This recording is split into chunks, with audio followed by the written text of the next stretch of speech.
गुना के सांसद राजा साहब ज्योतिरादित्य सिंधिया जी, मध्य प्रदेश भारतीय जनता पार्टी के अध्यक्ष श्रीमान खंडेलवाल जी, मंच पर बैठे हुए मध्य प्रदेश सरकार के सभी मंत्रीगण, इस क्षेत्र के सभी सम्मानीय सांसदगण,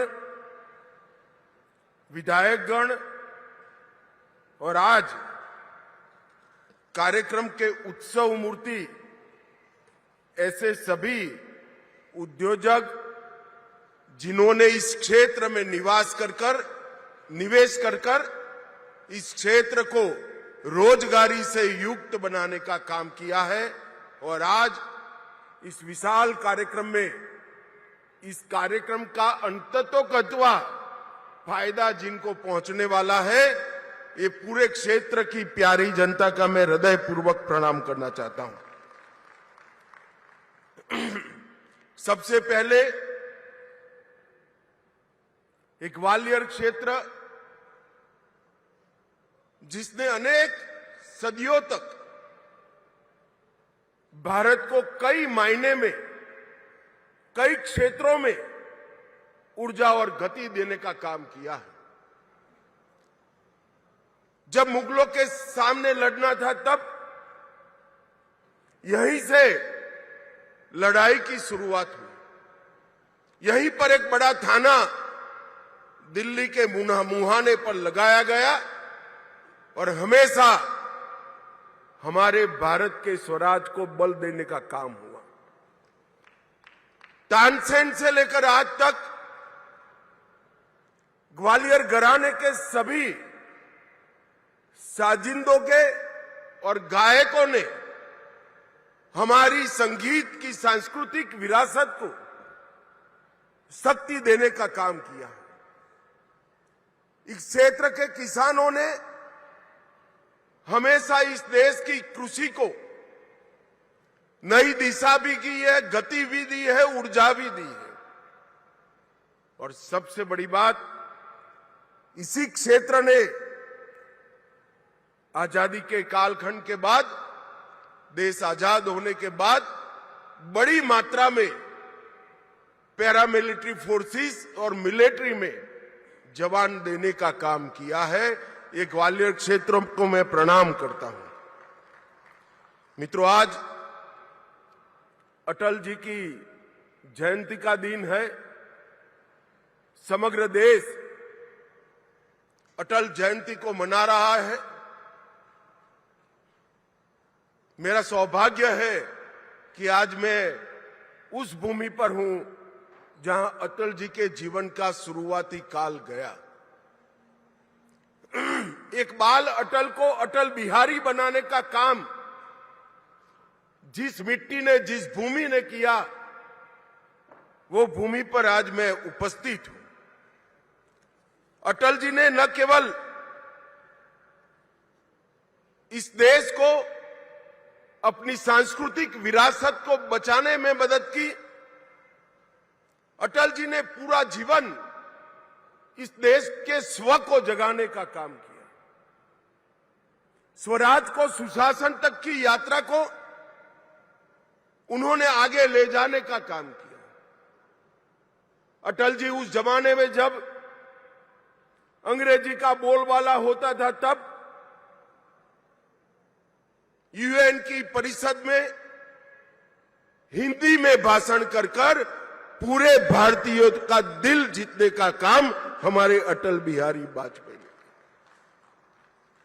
ये पूरा मध्य प्रदेश ट्राइबल क्षेत्र से भरा हुआ है। अटल जी प्रधानमंत्री बने उसके पहले इस देश के आदिवासियों के लिए, जनजाति के लिए कोई अलग विभाग नहीं था। अटल जी के नेतृत्व में ही भारत सरकार में जनजाति विभाग बनने का काम हुआ और ट्राइबल कल्याण की एक नई यात्रा शुरू हुई। अटल जी जब प्रधानमंत्री बने तब देश के इंफ्रास्ट्रक्चर पर निवेश को वोट जीतने का, चुनाव जीतने का जरिया नहीं माना जाता था। इससे कोई मत प्राप्त नहीं होते हैं। ऐसी दकियानुसी कांग्रेसी विचारधारा को तोड़कर स्वर्ण भुज योजना, देश को जोड़ने वाले 6 महामार्ग अटल जी ने बनाकर इस देश को इंफ्रास्ट्रक्चर के रास्ते पर आगे बढ़ाया। अटल जी ने ही पूरी दुनिया के सामने परमाणु शक्ति शांति के लिए भी बन सकते हैं, इसका सिद्धांत प्रस्तापित कर दुनिया भर के दबाव के विरुद्ध में जाकर भारत को आणविक शक्ति बनाने का काम सम्माननीय अटल जी ने किया। जब कारगिल में घुसपैठिए घुसे, दुनिया भर का दबाव था कि अंतर्राष्ट्रीय मंच पर जाकर पाकिस्तान से चर्चा कर जाए। अटल जी ने बड़ी फर्मनेस के साथ कहा कि हमने शांति का प्रयास कर दिया, हमारे साथ धोखा हुआ है, अब पाकिस्तान से चर्चा तब तक नहीं हो सकती जब तक एक एक घुसपैठिया भारत से खदेड़ दिया नहीं जाएगा। और कारगिल विजय एक प्रकार से अटल जी के कालखंड का एक दृढ़ निश्चयी नेतृत्व का परिचायक बना। अटल जी महान वक्ता थे,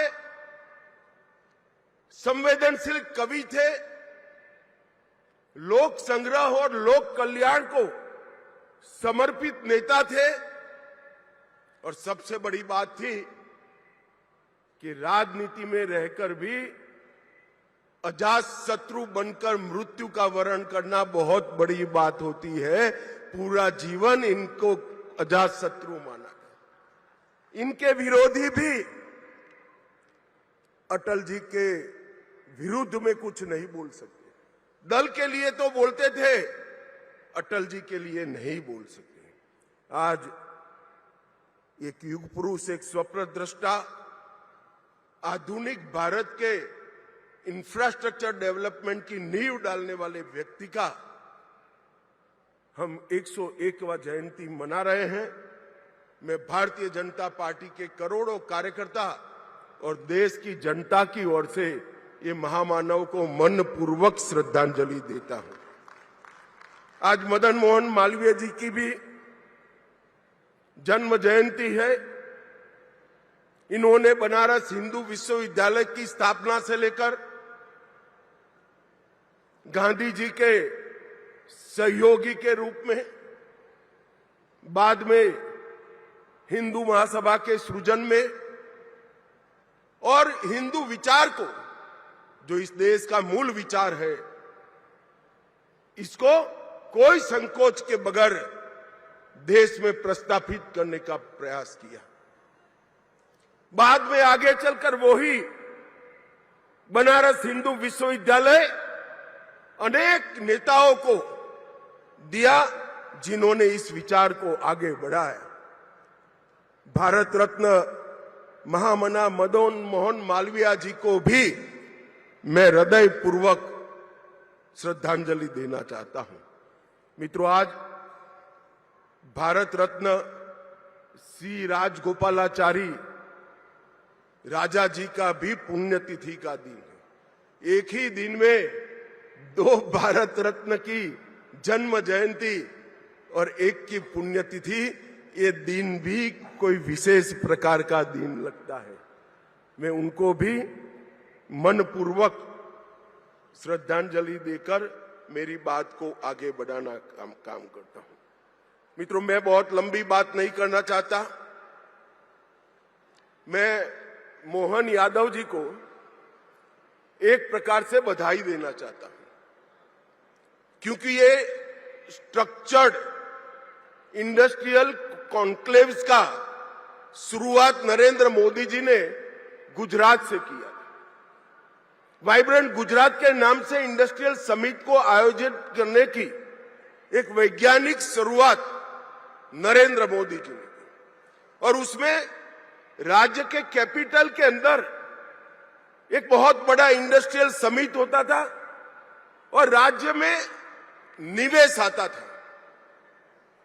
बहुत अच्छा प्रयास था, सफल भी हुआ, मगर मोहन यादव जी ने एक नई शुरुआत की कि राज्य के संतुलित विकास के लिए क्षेत्रीय निवेश कॉन्क्लेव की शुरुआत की। ये मध्य प्रदेश के अंदर सभी क्षेत्रों में जो कॉन्क्लेव करने का और निवेश के भूमि पूजन के कार्यक्रम करने का इन्होंने शुरुआत किया है, वो सभी राज्यों में आने वाले दिनों में राज्य के संतुलित विकास के लिए बहुत फायदा करने वाले हैं।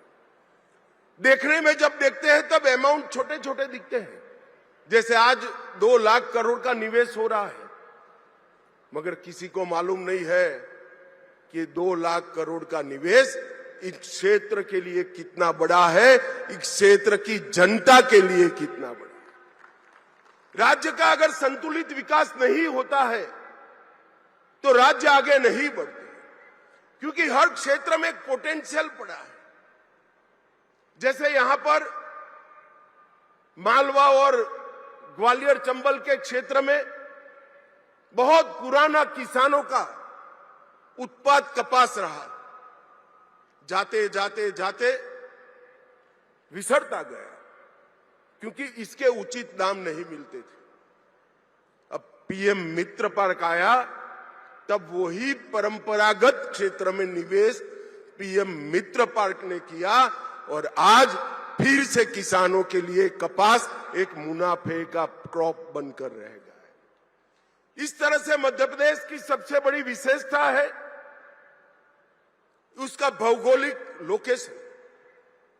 आधे भारत को सप्लाई बहुत कम ट्रांसपोर्टेशन की कॉस्ट के साथ किया जा सकता है, मगर उसका 100% दोहन तभी हो सकता है कि मध्य प्रदेश में सिमेट्रिकली इंडस्ट्री लगे। जो दक्षिण से जुड़े राज्य है, जिले हैं, वहां भी इंडस्ट्री लगे। दिल्ली से जुड़े जिले हैं, नजदीक है, जैसे हमारा ग्वालियर है, वहां पर भी इंडस्ट्री लगे। पश्चिम से जुड़े क्षेत्र है, धार झाबुआ, वहां पर भी इंडस्ट्री लगे। तभी जाकर ये भौगोलिक लोकेशन का बड़ा फायदा मध्य प्रदेश को मिलता है। मोहन जी ने सोच समझकर ही किया होगा, मगर मैं इनको बहुत बधाई देना चाहता हूं कि आपकी क्षेत्रीय इन्वेस्टमेंट समिति ने मध्य प्रदेश के चहुमुखी विकास का बहुत बड़ा नींव डालने का काम किया है। यहां ग्वालियर से जुड़ी 14 विकास के कार्यों की भी लोकार्पण और भूमि पूजन हुए और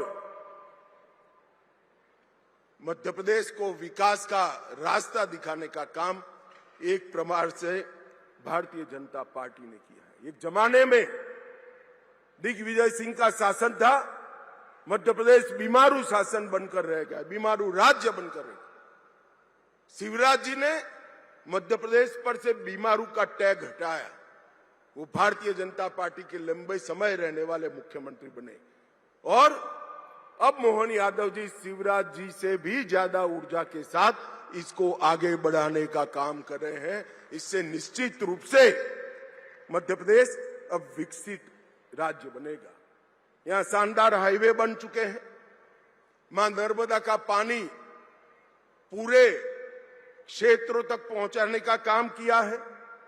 सिंचाई के रकबे में 17% वृद्धि हुई है और पंजाब और हरियाणा को छोड़कर लगातार पीछे छोड़कर लगातार 7 बार कृषि कर्मण अवार्ड अपने मध्य प्रदेश ने जीता है।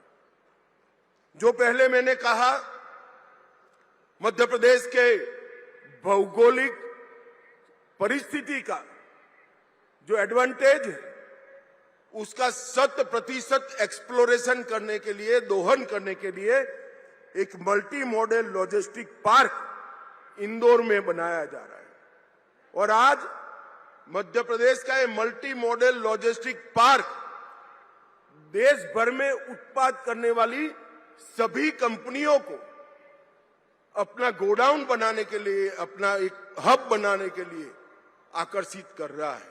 एक जमाने में मध्य प्रदेश बिजली के क्षेत्र में नेगेटिव राज्य माना जाता था। आज मध्य प्रदेश के पास सरप्लस बिजली है।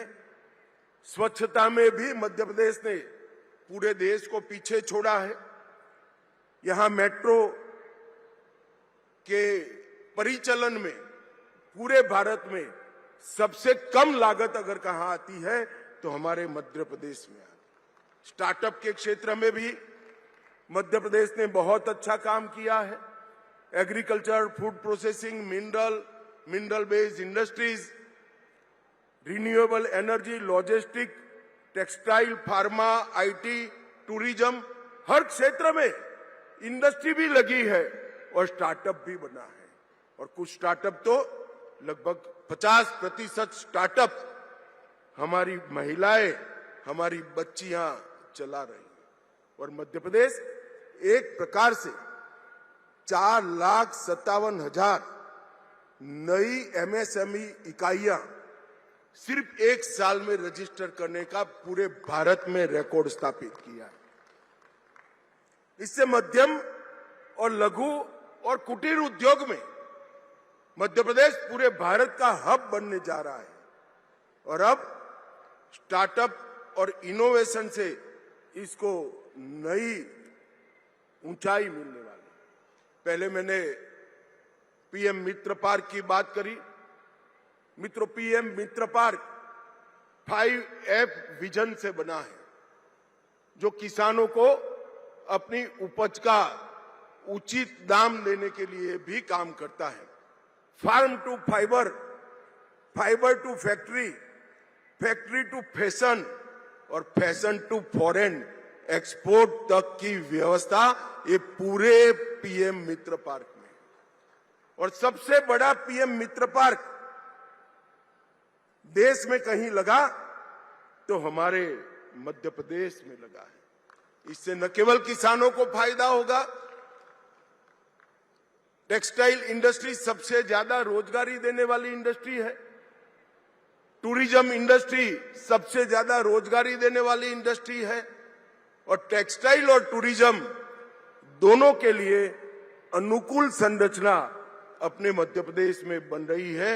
और ईज ऑफ डूइंग बिजनेस में भी मध्य प्रदेश ने बहुत अच्छा काम किया है।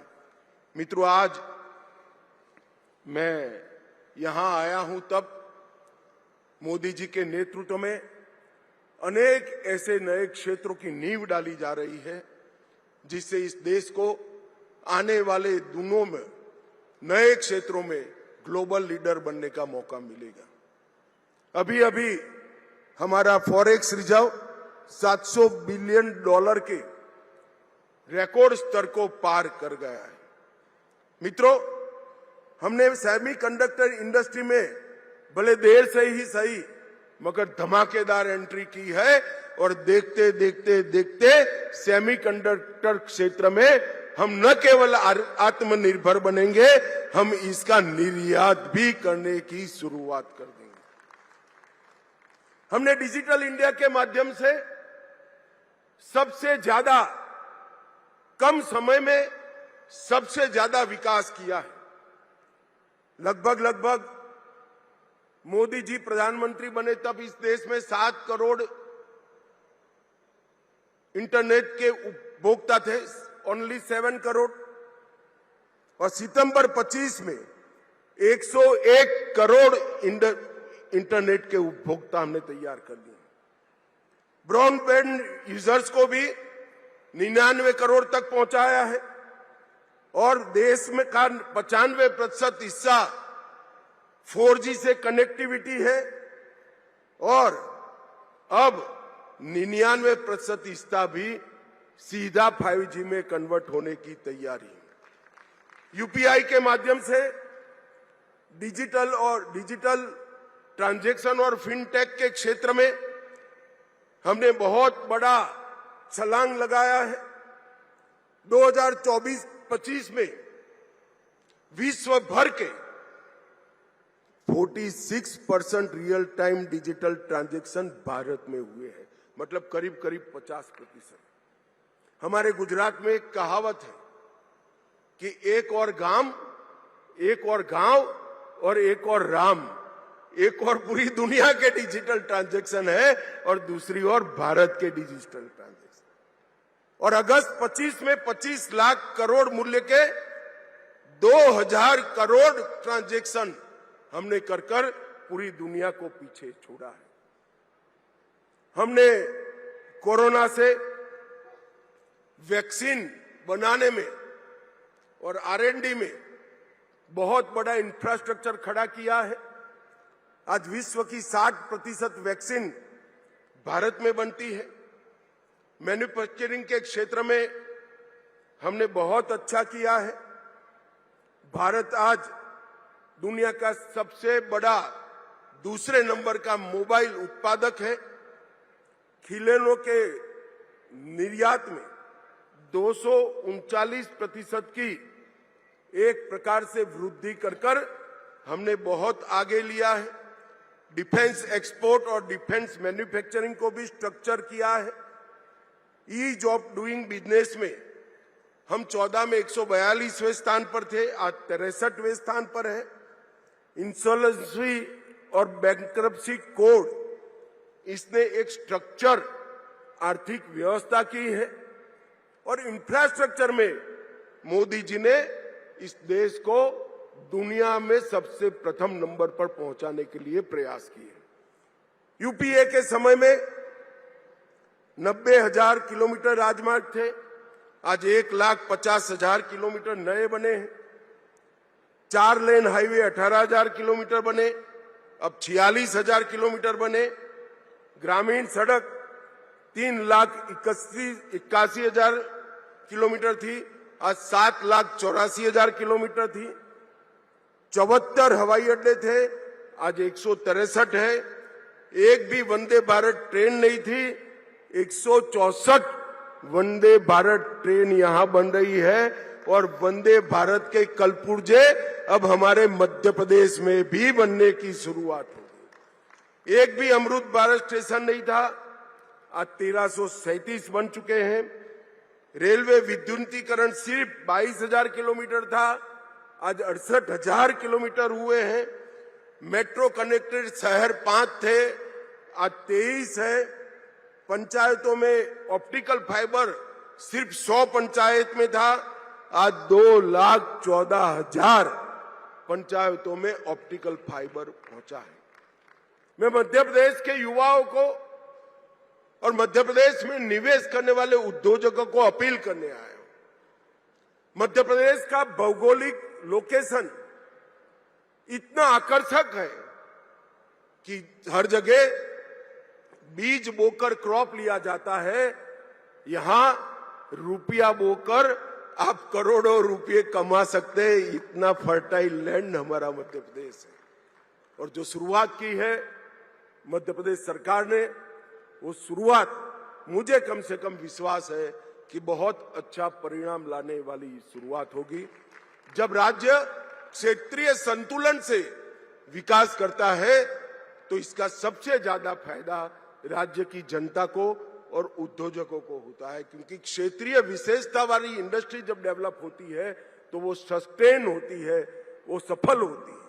और ये नया विचार मध्य प्रदेश के लिए शुभ हो। और जिन लोगों ने इन्वेस्टमेंट किया है उनको भी मेरी बहुत बहुत शुभकामनाएं हैं, साधुवाद है। और आप सभी को ग्वालियर के पूरे क्षेत्र की समृद्धि के लिए अटल जी की जन्म जयंती पर एक बहुत बड़ा कार्यक्रम हुआ, इसकी अनेक अनेक शुभकामनाएं। वंदे मातरम।